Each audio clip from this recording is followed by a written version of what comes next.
여러분 안녕하십니까? 여기는 국립아시아문화전당입니다.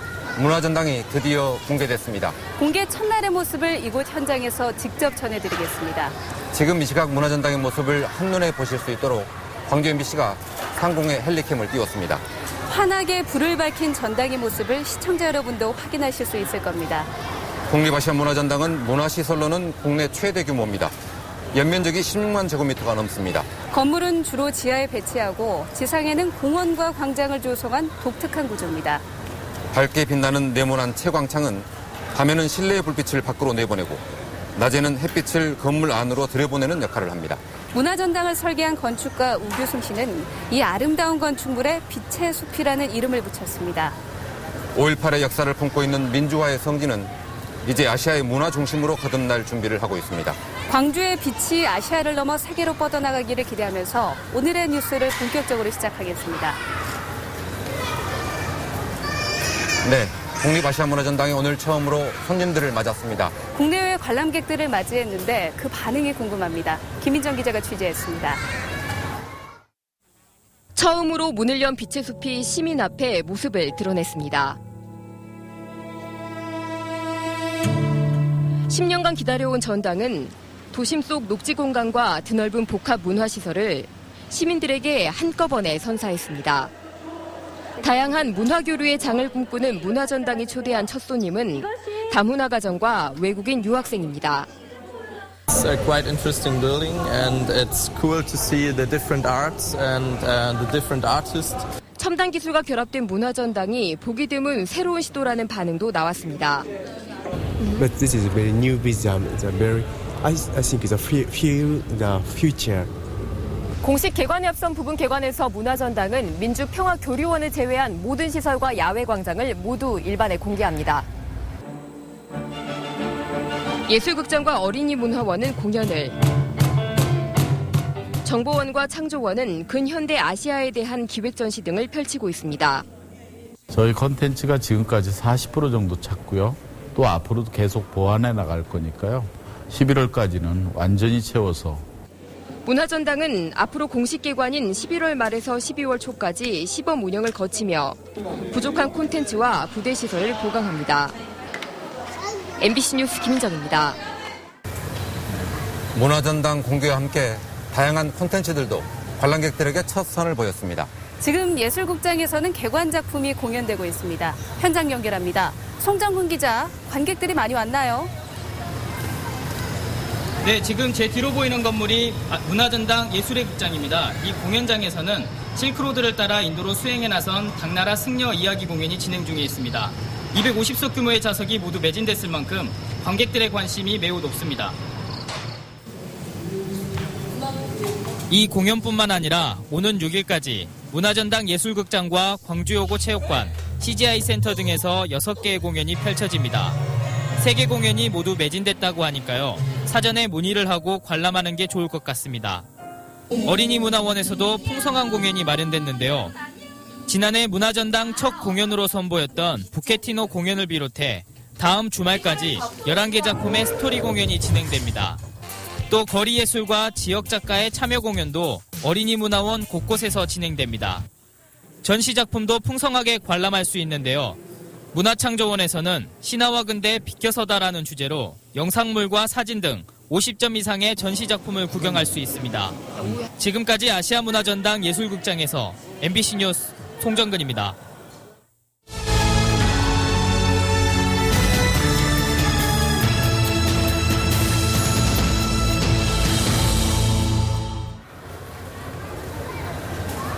문화전당이 오늘부터 일반에 공개되지만 일부 시설과 콘텐츠는 아직 완성되지 않았습니다. 문화전당의 기능과 남은 과제를 한신구 기자가 보도합니다. 아시아 문화의 가치를 발견하고 재창조해 세계인과 공유하는 복합 문화 공간을 표방하고 있는 국립아시아문화전당. 5개 독립된 기관이 따로 또 같이 유기적으로 연계돼 세계를 향한 아시아 문화의 창을 구현해내게 됩니다.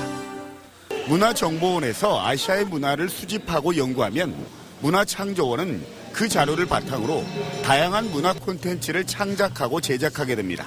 공식 개관 때까지 원별 콘텐츠를 전부 저희가 기획해서 또 공사를 해서 전부 채워나갈 생각입니다.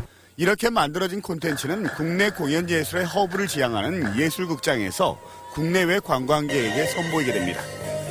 어린이 문화원에서는 공연과 축제의 난장이 펼쳐지고 아시아 문화를 체험할 수 있는 교육의 장으로도 활용됩니다. 아시아 문화교류와 네트워크의 중심이 될 민주평화교류원은 도청별관 보존 논란 등으로 아직도 완성되지 않았습니다. 전체적으로 공사가 늦어졌지만 올해 11월 중순에 저희가 완공할 예정으로 지금 공정은 예정대로 진행이 되고 있고요. 이렇게 5개 기관을 비롯해 아시아 문화전당을 위탁 운영하는 아시아 문화원의 인력이 크게 부족하고 정부가 운영하는 5년 동안 어떤 수익 구조를 만들어 합리적인 경영 모델을 만드느냐는 풀어야 할 숙제로 남아 있습니다. MBC 뉴스 한신구입니다. 문화전당의 5개 원이 다 중요합니다만 특히 관심을 끄는 것은 창조원과 어린이 문화원입니다. 킬러 콘텐츠를 만드는 문화발전소이자 어린이들의 문화 놀이터로 기대를 모으고 있습니다. 이계상 기자입니다. 캄보디아 앙코르와트에서 나온 유적을 첨단 장비로 스캔하면 모양 그대로 3D 이미지가 저장됩니다. 아시아 각국의 숨결이 서린 유적들을 디지털로 만들어 저장하는 작업입니다. 이렇게 저장된 이미지들은 첨단 미디어 기술과 결합해서 새로운 문화 콘텐츠로 재탄생할 예정입니다. 문화창조원은 아시아의 신화와 설화 등 다양한 주제들을 문화 콘텐츠로 만드는 실험 공간이자 콘텐츠 공장의 역할을 맡습니다. 오히려 전시만 하고 관람객만 의존할 수 있는 그런 규모는 저는 좀 단적으로 아니라고 보고요. 그래서 여기에서도 분명히 하나의 비즈니스 모델이 과감한 비즈니스 모델이 있어야 된다고 저는 보고 있습니다. 어린이 문화원은 미래 세대를 위한 문화 종합 선물 세트 같은 곳입니다. 아이들이 마음껏 뛰놀면서 문화와 친해지고 창조적인 상상력을 키워갈 수 있도록 꾸며졌습니다. 공연 관람과 체험 교육 등 다양한 프로그램은 문화놀이와 교육에 목마른 아이들과 부모들에게 인기를 끌 것으로 기대됩니다. 어린이 문화원의 정체성과 가치는 아시아 문화 다양성의 전문기관입니다.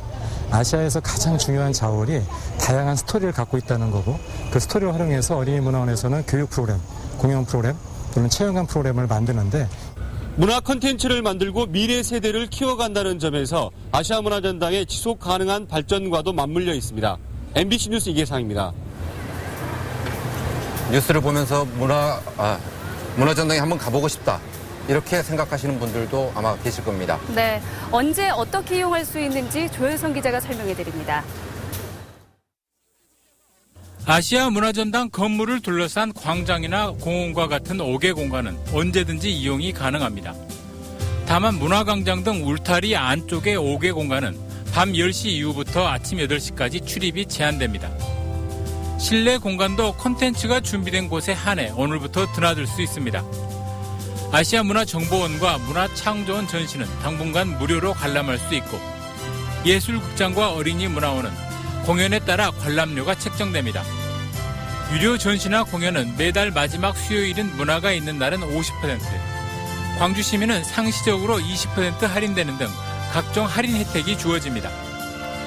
현장 구매나 관람이 가능하지만 놓치고 싶지 않은 공연이나 전시라면 인터넷으로 예약하거나 예매하는 것이 안전합니다.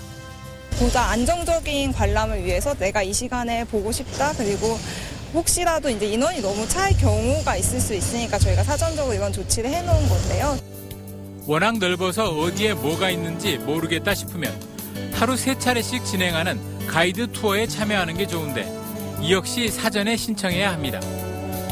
문화전당 콘텐츠 준비를 위해 공식 개관 전까지는 일요일과 월요일에 휴관한다는 점, 그리고 아직 편의시설이 부족하다는 점은 미리 알아두는 것이 좋습니다.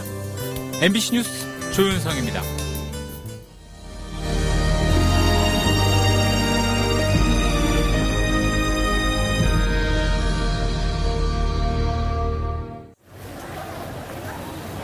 순천만정원이 우리나라에서 처음으로 국가정원으로 지정됩니다. 내일 지정을 앞두고 서울광장에서는 오늘 밤 전야제가 열렸습니다. 권남기 기자입니다.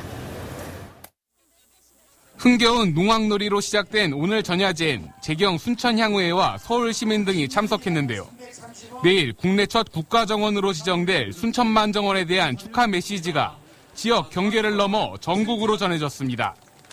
국내 유명 가수들이 출연한 축하 음악회도 함께 열렸는데요. 이순신 장군이 순천 나간읍성을 방문할 때 즐겨 먹었다는 나간팔진미 비빔밥 2,000인분이 만들어져 눈길을 끌기도 했습니다. 본격적인 전야제에 앞서 순천을 알리는 다채로운 행사도 펼쳐졌습니다. 순천만정원과 순천만 등 지역의 아름다운 풍광을 담은 사진작품 100여 점이 행사 내내 광장에 전시됐고, 갈대커피나 갈대김치처럼 순천만의 너른 갈대밭에서 생각해낸 먹을거리를 맛볼 수 있었습니다. 오늘 전야제에 이어 내일은 순천만정원이 공식적으로 국가정원이 되는데요. 순천만 국가정원 지정 선포식은 내일 오후 5시 순천만정원 잔디광장에서 열립니다. 선포식에선 산림청에서 순천시로 국가정원 지정서가 전달되고 행사를 마친 이후엔 정원 음악회가 이어질 예정입니다.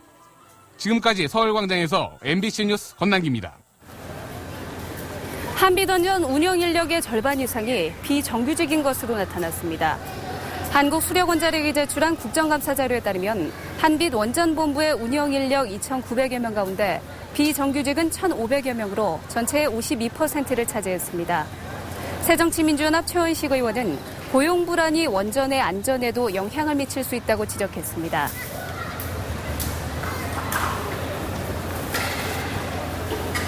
네, 지금까지 문화전당에서 광주 MBC 뉴스데스크를 전해드렸습니다.